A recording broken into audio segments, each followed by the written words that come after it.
زینب میری بہنا میں ساتھ ہوں تیرے، زینب میری بہنا میں ساتھ ہوں تیرے، نیزے سے صدائی پابند جفا زینب، خون روئے گی اب تم پہ یہ کرب و بلا زینب، بازار سے گزرو گی چادر کے بنا زینب، افسوس یہ ہوگا میں ساتھ ہوں تیرے، زینب میری بہنا میں ساتھ ہوں تیرے، منزل کے تعاقب میں مشکل ہو بھلا جتنی، راہیں نہ الگ ہوں گی اولاد پیمبر کی، امت نے کیا میرا سر تن سے جدا، پھر بھی دیکھے گی یہ دنیا میں ساتھ ہوں تیرے، زینب میری بہنا میں ساتھ ہوں تیرے، بیمار بھتیجے کی اب تم ہی نگہباں ہو، یہ کیوں نہ کہوں زینب تم اس کے لیے ماں ہو، وہ شام غریبہ ہو یا شام کی گلیاں ہوں، سجاد سے کہنا میں ساتھ ہوں تیرے۔ بہت خوب اور بہت سوز ہے آپ کی آواز میں۔ السلام علیکم ناظرین، آپ کو خصوصی ٹرانسمیشن اس وقت ہمارے ساتھ موجود ہیں نوحہ خواں افتخار زیدی صاحب، بہت شکریہ آپ کی آمد کا۔ اس کے ساتھ اسلامک سکولر سید محمد رضا جعفری صاحب اس وقت ہمارے ساتھ موجود ہیں، آپ کی آمد کا بھی بہت شکریہ۔ آج 10 محرم ہے اور 10 محرم کے دن ہماری کوشش ہوتی ہے کہ ہم پرسہ دیں اور جو واقعہ کربلا ہے اس کی یاد کو تازہ کریں، تو شاہ است حسین بادشاہ است حسین، دی است حسین دی پناہ است حسین، سید المرسلین صلی اللہ علیہ وآلہ وسلم، خاتم النبیین صلی اللہ علیہ وآلہ وسلم کے پیارے نواسے، فاطمۃ الزہرا کے جگر گوشے، علی المرتضیٰ کے چشم و چراغ، شہدائے کربلا کے سردار ذی وقار، بزم انسانیت کے روشن چراغ، امام عالی مقام امام حسین رضی اللہ تعالیٰ عنہ تمام عالم اسلام کے لیے مشعل راہ تھے اور تا قیامت رہیں گے، ان کی عظیم قربانی قیامت تک انسانیت کی رہنمائی کرتی رہے گی۔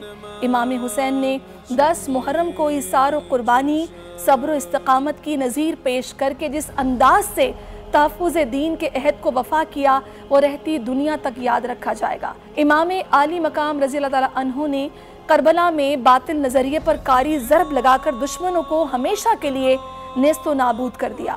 آپ کی قربانی نامساعد حالات کے باوجود حق کے لیے باطل قوتوں کے خلاف ڈٹ جانے کا درس دیتی ہے۔ آپ نے کربلا کے میدان میں اپنے اصحاب کے ساتھ رہنما اصول پیش کر کے حق کو باطل میں ایک لکیر کھینچ دی۔ آپ نے اپنے اہل بیت و اصحاب کی قربانی پیش کر کے اسلام کو زندہ کر دیا۔ تبھی تو کہتے ہیں اسلام زندہ ہوتا ہے ہر کربلا کے بعد۔ فہیم جی بالکل سہرش آپ نے درست فرمایا، اور اگر اسی بات کو مکمل کیا جائے تو مکمل یہی ہے کہ قتل حسین اصل میں مرغ یزید ہے، اسلام زندہ ہوتا ہے ہر کربلا کے بعد۔ اگر اس شعر کی ذرا سی بھی ہم آج کے دن کوشش کریں تشریح کرنے کی تو ناظرین آپ کو پتہ چلے گا کہ یہ واقعہ صرف کربلا ہوئی، کربلا میں کیا ہوا یہ سب ہم سنتے بھی ہیں، پر آج علامہ صاحب کی موجودگی کا فائدہ اٹھاتے ہوئے ان سے سوال یہ کرنا چاہوں گا میں کہ کربلا ہوئی کیوں؟ بے تحاشا اصحاب ایسے ہیں جو شہید ہوئے، خلفائے راشدین میں بھی شہادتیں سب کو ملی، لیکن انہیں شہید کرنے والا ان کا قاتل جو ہے وہ امت کا بدترین شخص نہیں تھا۔ امت کا بدترین شخص وہ تھا، علامہ صاحب رہنمائی فرمائیں گے، جس کے لیے آقا صلی اللہ علیہ وسلم نے مولا علی سے فرمایا ہے کہ امت کا بدترین شخص وہ ہے جو تمہاری داڑھی کو تمہارے سر کے خون سے رگے گا۔ اور اس بدترین شخص کے ظاہر ہونے کے بعد امت میں جتنے بدترین لوگ آتے رہے وہ کربلا تک یہ سلسلہ چلتا رہا۔ علامہ صاحب سب سے پہلے تو میں یہی جاننا چاہوں گا کہ جیسا کہ اس شعر کی بھی تشریح ہے، اور یہ کربلا ہوئی، کربلا میں کیا کیا ہوا، میدان کربل میں کس طریقے سے جو ہے جام شہادت نوش فرمایا، کربلا ہوئی کیوں، اس پہ روشنی ڈالیے آج آپ۔ آج عاشور کا دن بھی ہے، اور آپ لوگوں نے یہ جو پروگرام رکھا ہے، اس پروگرام میں آپ لوگوں نے بہت اچھا سوال ریز کیا کہ کربلا پیش کیوں آئی۔ امام حسین علیہ السلام کے زمانے سے پیچھے اگر دیکھا جائے، حضرت ختم مرتبہ رسول خدا خاتم الانبیاء محمد مصطفیٰ صلی اللہ علیہ وآلہ وسلم کے جنہوں نے اپنی حیات ہی میں اپنے آخری اور پہلے حج کے اختتام کے بعد ایک میدان آتا ہے، میدان غدیر، کہ جہاں پر حضرت ختم مرتبہ صلی اللہ علیہ وآلہ وسلم نے اپنی نیابت اور اپنے ولی اور وصی اور جانشین کا اللہ کی طرف سے جو پیغام آیا تھا اس کا اعلان فرمایا، جسے آیہ بلغ، قرآن کی آیہ بلغ کے طور پر یاد کیا جاتا ہے۔ اور اس آیت کے اندر اللہ پیغمبر اکرم صلی اللہ علیہ وآلہ وسلم سے ارشاد فرما رہا ہے کہ بسم اللہ اعوذ باللہ من الشیطان الرجیم، یا ایھا الرسول بلغ ما انزل الیک، اے رسول پہنچا دیجئے وہ پیغام جو آپ کے پاس نازل ہوا ہے، من ربک، آپ کے رب کی طرف سے، وَإِن لَمْ تَفْعَلْ، اور اگر آپ نے یہ پیغام لوگوں تک نہیں پہنچایا۔ کس مقام پر یہ آیت آ رہی ہے؟ حج کے مقام پر نہیں آئی، حج سے پہلے نہیں آئی، اور 23 سال کا عرصہ گزر گیا۔ رسول خدا صلی اللہ علیہ وآلہ وسلم نے 40 سالگی سے لے کر کے 63 سالگی تک اپنی نبوت کا فریضہ انجام دیا، رسالت کا فریضہ انجام دیا۔ اس وقت تک یہ آیت نہیں آئی کہ جب نماز کا حکم، روزے کا حکم، حج کا حکم، تمام تر احکامات آتے چلے گئے، لیکن یہ والی آیت اس وقت آئی ہے کہ جب آخری حج بھی انجام دے چکے ہیں۔ اللہ تبارک و تعالیٰ اپنے کلمات کے اندر کس طرح سے پیغمبر کو مخاطب کر کے ارشاد فرما رہا ہے، وَإِن لَمْ تَفْعَلْ، اگر آپ نے یہ کام انجام نہ دیا، ایسا ہے کہ جیسے آپ نے نبوت ہی انجام نہیں دی، آپ نے رسالت ہی انجام نہیں دی، آپ نے 23 سال کا کوئی خدمات رسالتی انجام دیا ہی نہیں ہے، باعث کے کہ رسول خدا انجام دے چکے، اس چیز کو پورے اس حکم کو پوری نبوت کے اوپر داؤ لگا دینا کہ اگر یہ حکم آپ نے لوگوں کو پہنچا دیا، ایسا ہے جیسے آپ نے لوگوں کو نماز بھی سکھا دی، روزہ بھی سکھا دیا۔ اس میں پیغام کیا ہے؟ وَإِن لَمْ تَفْعَلْ فَمَا بَلَّغْتَ رِسَالَتَهُ وَاللَّهُ يَعْصِمُكَ مِنَ النَّاسِ۔ پیغمبر خدا صلی اللہ علیہ وآلہ وسلم نے غدیر کے میدان میں اللہ کے حکم سے جس پیغام کو پہنچایا وہ یہی تھا کہ رسول اللہ صلی اللہ علیہ وآلہ وسلم کے فوراً بعد ان کا ولی، جانشین، خلیفۃ الرسول اور لوگوں کے لیے حاکم کون ہوگا؟ نمائندہ خدا ہوگا۔ اور کربلا کیوں پیش آئی؟ صرف مختصر انداز میں اتنا عرض کروں گا، کربلا پیش اس لیے آئی کہ لوگوں نے امامت کو بھلا دیا، لوگوں نے پیغام غدیر کو بھلا دیا۔ پیغام غدیر وہ پیغام تھا جو پیغام الہی ہے۔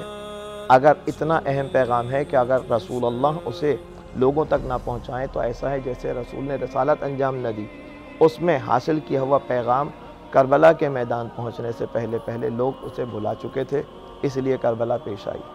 رسول خدا صلی اللہ علیہ وآلہ وسلم نے جس دین کی حفاظت کی خاطر امیر المؤمنین علی بن ابی طالب علیہ السلام کی معرفی خدا کے حکم سے لوگوں کے سامنے کی تھی، اگر وہ سلسلہ جاری و ساری رہتا تو امام حسین علیہ السلام کو لوگ اسی لحاظ سے حیثیت دیتے، مقام دیتے اور منزلت اور رتبہ دیتے کہ جس مقام پر خدا نے امام حسین علیہ السلام کو فائز فرمایا تھا۔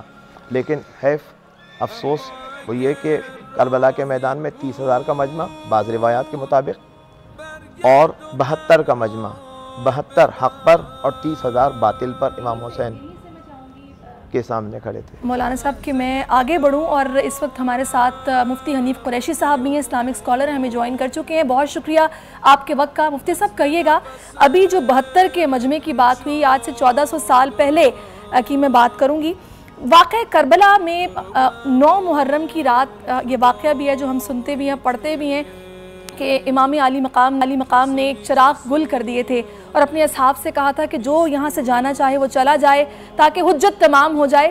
اور جب وہ چراغ پھر سے جلایا گیا تو سبھی اصحاب اپنی جگہ پر موجود تھے، کوئی گیا نہیں تھا، یعنی کہ انہوں نے جنت کی بشارت بھی دی کہ اگر آپ چلے بھی جائیں گے تو جنت کی بشارت میں دے رہا ہوں، اس کے باوجود کوئی اپنی جگہ سے نہیں ہلا۔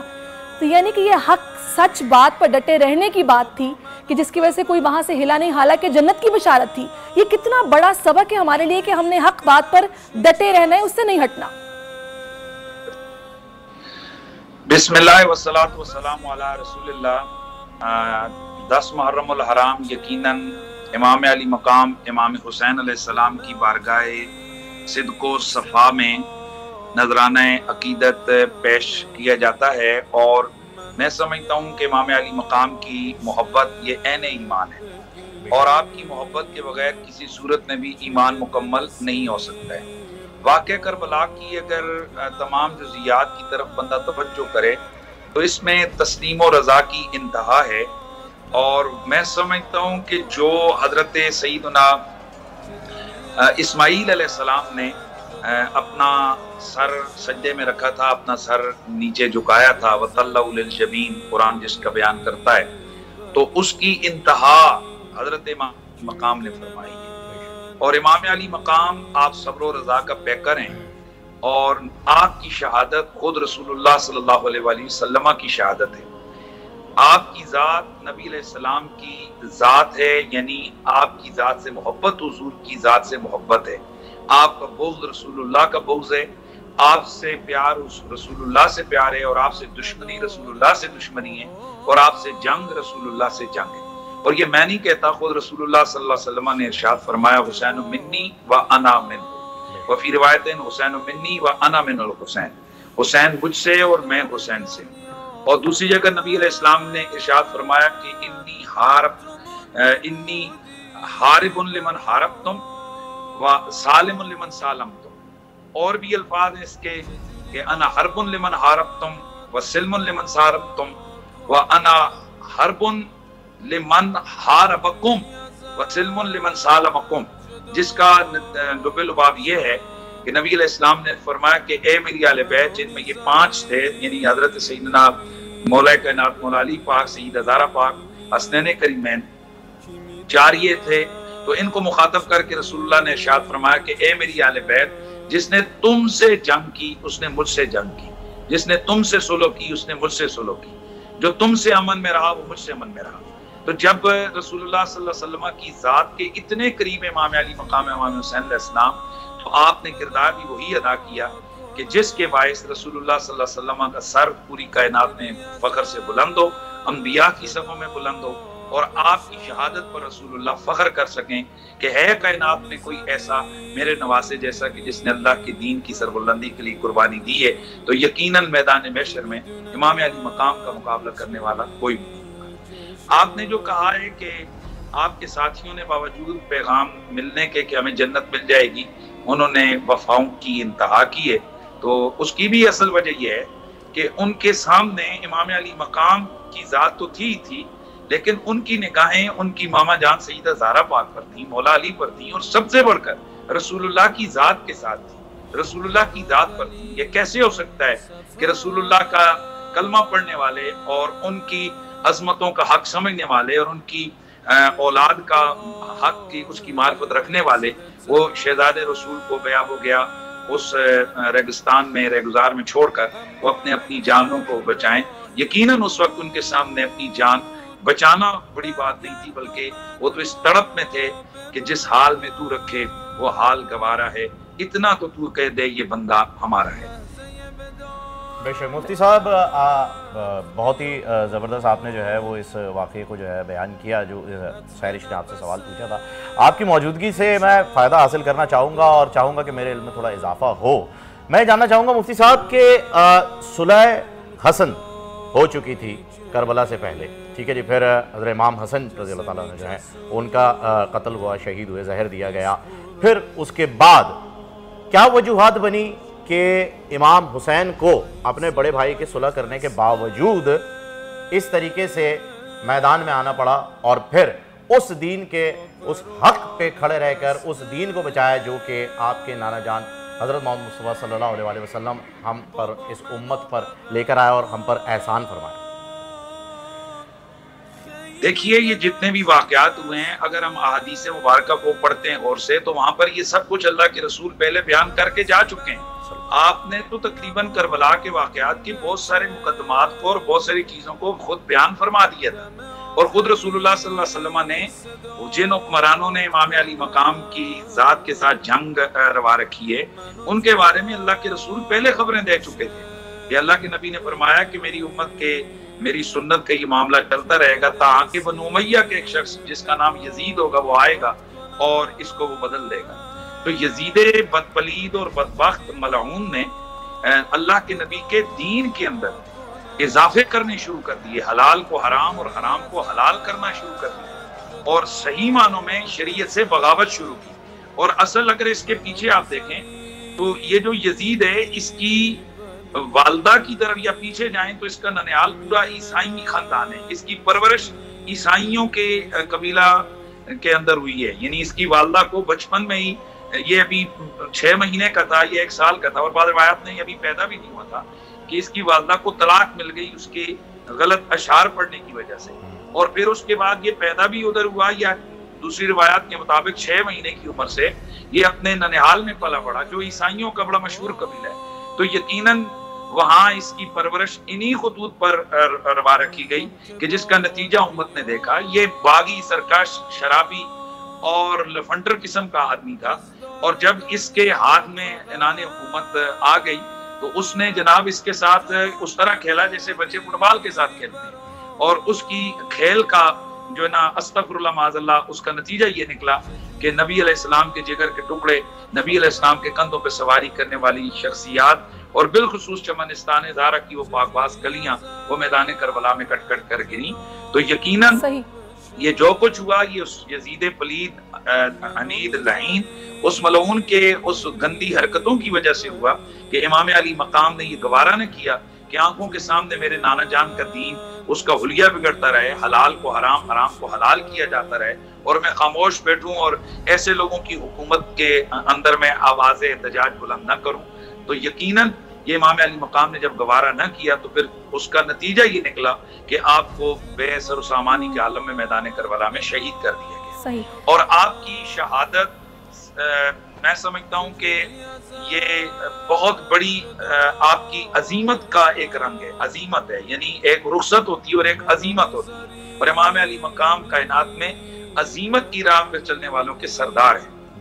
بہت شکریہ آپ کا مفتی حنیف قریشی، آپ ہمارے ساتھ موجود رہے اور آپ نے اس حوالے سے ہماری رہنمائی کی، اور اس وقت ہمیں لاہور اسٹوڈیو سے جوائن کر چکے ہیں نوحہ خواں ہیں سید مقدس کاظمی صاحب، ان کو بھی میں خوش آمدید کہوں گی، اور میں چاہوں گی کہ ان سے ہم نوحہ سنیں، اور اس کے ساتھ ہی میں بریک پر بھی جانا ہوگا، اس کے بعد پھر سے آپ کی خدمت میں حاضر ہوں گے۔ یا محمد مصطفیٰ، یا محمد مصطفیٰ، ٹکڑے ٹکڑے ہے تیرا، ٹکڑے ٹکڑے ہے تیرا، شبیر مقتل میں پڑا، یا محمد مصطفیٰ، یا محمد مصطفیٰ، ہے تیرا نازوں کا پالا کربلا میں بے کفن،